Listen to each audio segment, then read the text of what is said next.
Hello everyone, it is Friday and today, once again, we are back summarising everything we've spoken about on the Patreon. If you are new here, hello, what my Patreon is all about, it's free of charge advice where we talk about different topics, we go into proper deep dives every weekday. And now what we're starting to do is each week is going to be a different theme, so it's a bit more concise and cohesive. And I'm going to let everyone on Patreon vote for what the theme is on that week. And we're going to break it down into different topics. There is a bonus tier on there as well. It's a $5 a month. And what you get on there are tools related to each video every day to help you put things into action right now. I'll put a link in the description on here. Go check it out. If you're really liking what you're hearing on this, we go into way more depth over on the Patreon on each topic. So let's get into it. If you are all about focusing on live this year, it's a really good thing to focus on for sure. So in the Patreon, every day I've been breaking down different sectors of live. I'm an ex-promoter and music venue owner myself, so I think I have quite a good knowledge around this. I have quite a big passion for live. I'm also a tour manager, so I am embodied by live. So yes, it's something we can really dig deep into and discuss a load of topics revolving around getting gigs, what you should do once you have those gigs, how to promote them, how to act when you're there, all that kind of stuff. So on Monday, we spoke about booking in shows and how a lot of artists are using social media and other means to rely on promoters and venues and booking agents coming to them, right? Because they've seen a bit of content, they're looking out for them, they've seen their following, they've seen their view counts. None of it matters. That's not what happens. You need to be putting yourself in front of these promoters and venue owners, booking agents, festivals, whoever it is. You need to be putting yourself in front of them.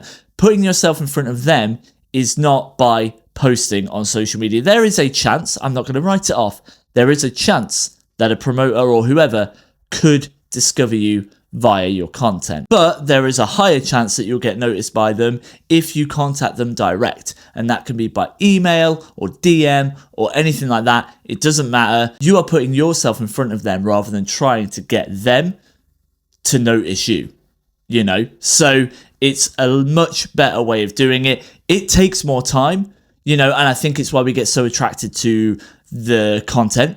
Because if you make a good piece of content, it can go to so many people and you're basically using one means to get your name out to potential fans, to potential promoters, booking agents, all of that.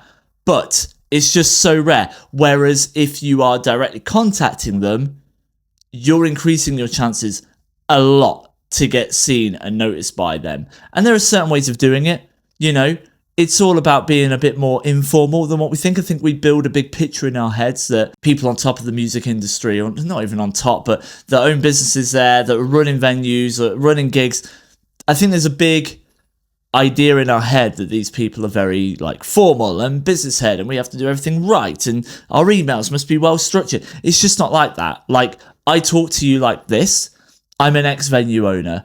I'm a current tour manager and artist manager as well. And like, people in the music industry, we're just not super formal, getting like tight with emails and stuff. We just want a genuine chat and genuine interaction, not some formal corporate shit, you know. And I think a lot of you out there can structure the way you're speaking to people to be very formal, and it actually puts people off, to be honest, because it feels very rehearsed, I think is the right word. It just feels very kind of planned, especially with ChatGPT being out there now. You just look at it and you go, ChatGPT have written that for them.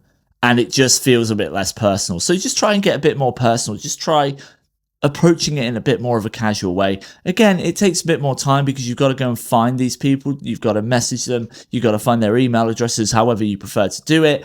And it does take more time. But the results are better. You will get better results. You will have an increased chance of actually getting a reply or even getting noticed or seen by the people that you want to get seen by. And over on the Patreon, the bonus tool for Monday was a bit of a cheat sheet, I guess, on how to format emails to promoters, booking agents, festivals, those kind of people. So if you're interested, yeah, go check that out. On Tuesday, we spoke about promoting and marketing your gigs. We spoke about not just relying on a promoter, even though it is in the kind of job name to promote the show, and they should definitely be doing some of the promotion. You should definitely hold them accountable if they are not, but also you should be held accountable if you're not. Putting out one post of like a poster or a flyer of the event online once is not good promotion.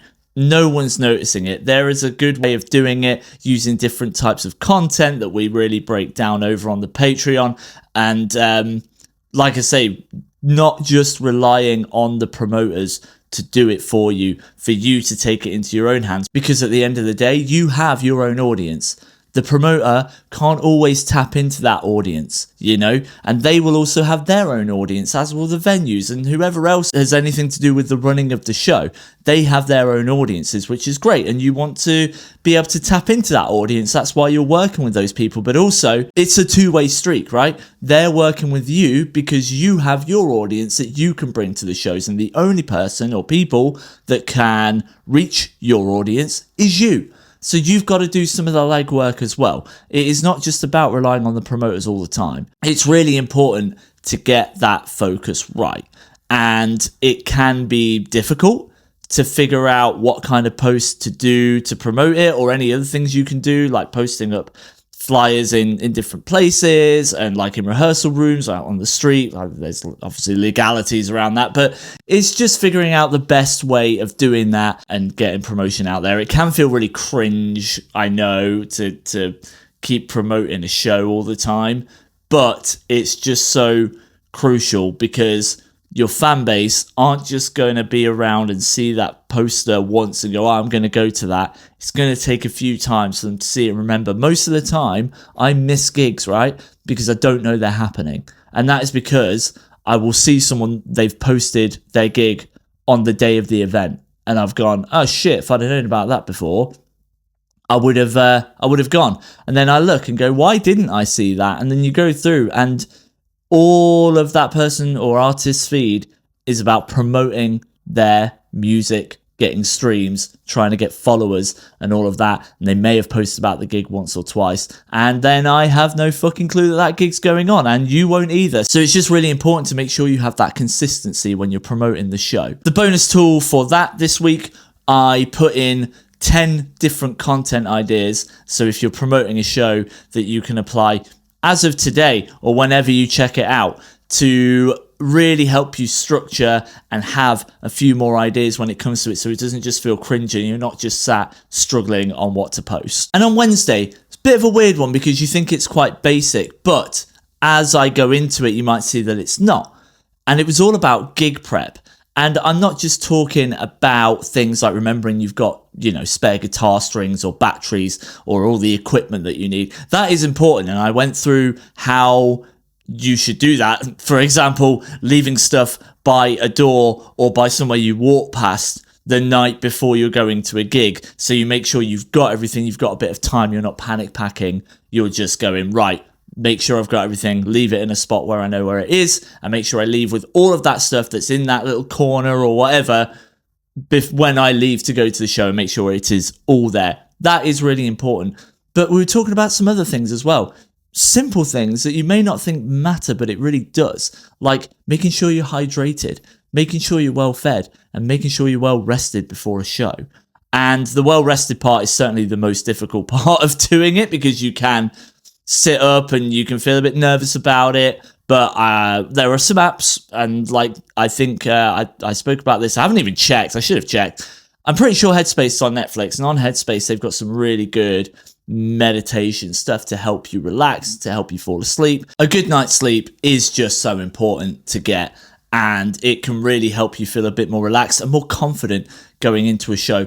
Also speaking a lot about mindset and how we can shift our mindsets from, laying awake at night, worrying about the gig, switching that to try and really change our thought patterns, because our thought patterns are there to protect us. So we think negatively so we can think of the worst outcomes that could happen.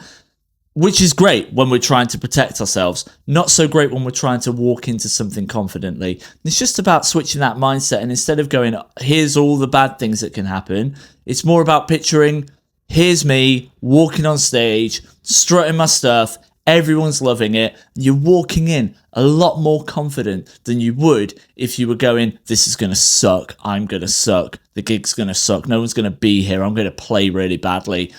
Because if you're going in with that frame of mind, it is way more likely to happen. If your brain is constantly trying to be on the defense to try and protect you all the time, then you're going to slip up more, because your brain's going to be looking out that much for all the warnings. You're going to see them more, and you're going to trip over on stage or whatever it is that you're worried about doing. So it's just about cleansing the mind, going in with a bit more positivity. On the bonus tier of Patreon, I made a pre-gig checklist. It includes everything like making sure you've got all your gear with you, so making sure you remember that, making sure you remember to eat and sleep and drink, and also a bit of a mindset checklist on there as well. It's really handy, and you can go through it, the day before or a few days before a gig, and it will really help you feel a bit more prepared going into a show. And yesterday we spoke about something really important, which is gig etiquette, right? So you can be the best band in the world, but if you turn up to a show and you're assholes or you're unprofessional, you're probably not going to get booked again, even if your music is fantastic.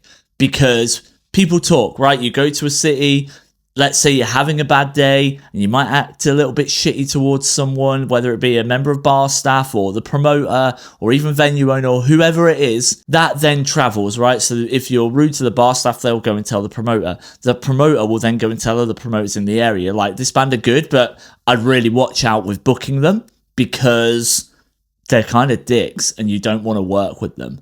I've done that before when it's happened to me, when I've been on the receiving end of some rude or aggressive behavior. I've not only gone, I'm not going to book them again, I've given my fellow promoters and venue owners a bit of a heads up, and we don't say never book this band, but we say here's a heads up, and most people trust each other on that, so you're way less likely to get booked. And by the way, I'm not saying any of you listening or watching this are arseholes, but it can really make a difference if you go in feeling a bit crap or you've just had a bad day. It's better just to try and shake it off at the door, walk in the venue, and be as courteous and polite and as grateful as you possibly can. It's so important to make sure you turn up on time, make sure you're really polite and you're happy and you're kind of, willing to help people.